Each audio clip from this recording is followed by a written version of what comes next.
This will just be a short video to give you an overview analysis of what has unfolded on this dramatic day, the 7th of July 2025.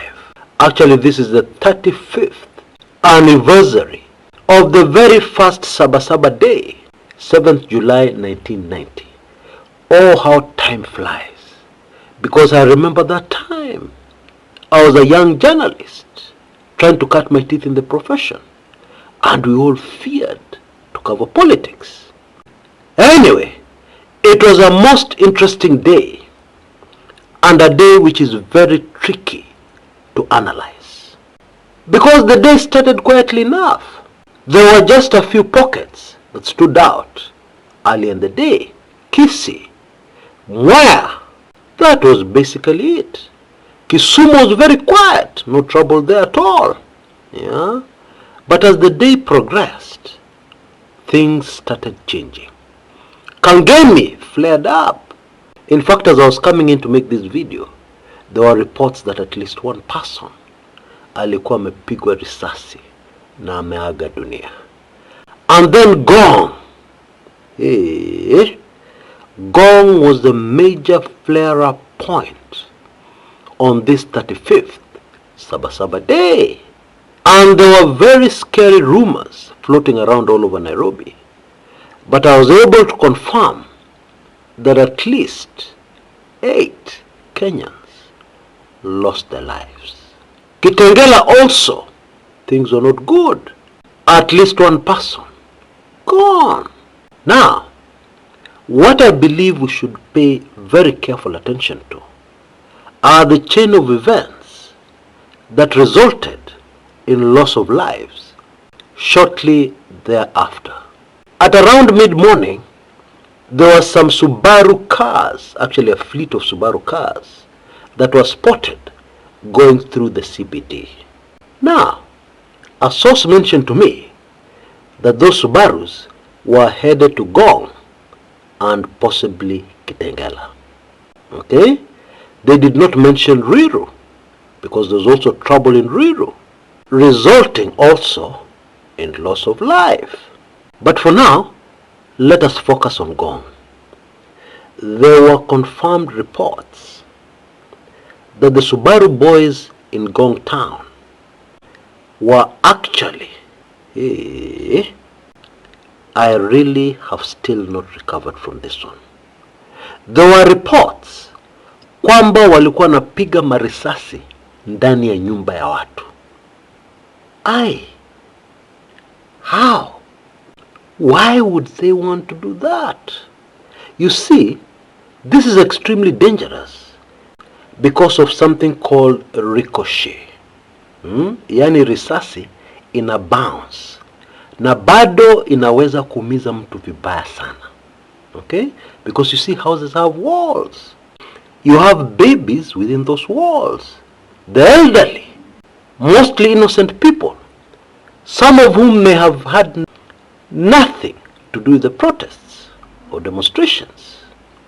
And for those of us who like to understand things, I can't understand what the objective of that one may have been.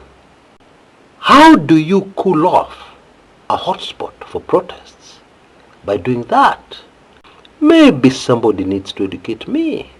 And even at this juncture of the Gen Z resistance, what objective do you gain kupiga watu risasi? What do you gain? What is the profit in doing something like that? I still can't understand. Oh boy. So that was Saba 2025. And I know for sure there are those Kenyans who are disappointed, because every time protests are called, Kenyans expect too much. They expect the Gen Zs to liberate the country from the current regime. Now, you know, when you're fighting a very powerful enemy, it is not a quick thing. If you have a game against Arsenal, for instance, in soccer, you don't expect a quick win. You will struggle. You will defend. You will attack. There will be near misses. But then finally, if you do manage to defeat Arsenal, it will be a very hard-fought win. And this is exactly the situation as it is today. But then I understand in this age of instant coffee, people like quick results. In fact, people want nothing else but quick results. Maybe I need to remind you that in this life, nothing good comes easy. Okay? So, there are two questions I know which are burning for most of us listening into this video. Question number one, what next? Question number two, will the Gen Z resistance go anywhere? I will answer those questions head on. Okay? So brace yourselves. By the way, I hope that most of us Kenyans living in the diaspora are using Lemify. Lemify are partners in this channel who sponsor many of our videos, including this one. They have very good rates. They have an excellent service. I mean, there are very many good reasons for using Lemify, including the fact that if you use my code Kumekucha as you do your transaction, you'll be able to get a cashback. You can see the spelling of that code of mine on your screens right now. And there's more. There is a draw which can be entered into. All you have to do is use the service enough. And you can easily win many wonderful prizes. Details are on your screen. To all of you who have already tried out this service, asanteni sana, because that is also a way of supporting this channel, because Lemify support us. Right, what next for the Gen Z resistance? Well, apparently we are being told they are not done. That even tomorrow, the 8th of July, it is possible that they could continue. And if not tomorrow, on another day. They are not giving up anytime soon. Okay, that one we know for sure. And of course that helps us very much to answer the next question. Will the Gen Z resistance go anywhere? Well, let me answer that question with another question. So far, where has this Gen Z thing taken us? Actually, the truth is, very far. Indeed, the draconian dictatorial government of William Samoei Ruto so far has not been able to get an answer to the Gen Z resistance.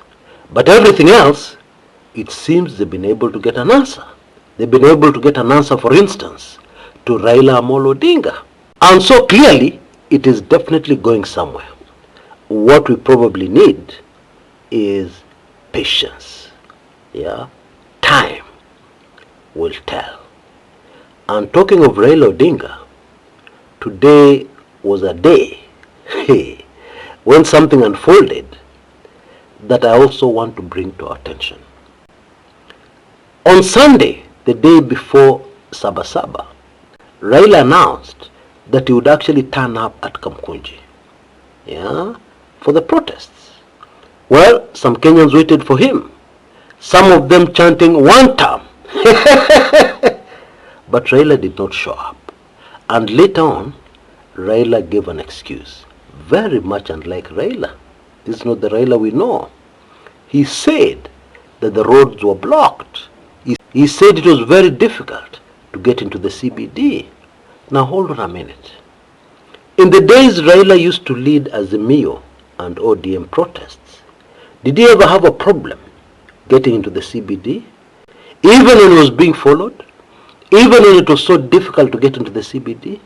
Of course not. Raila always found a way. But today, he was not able to make it through.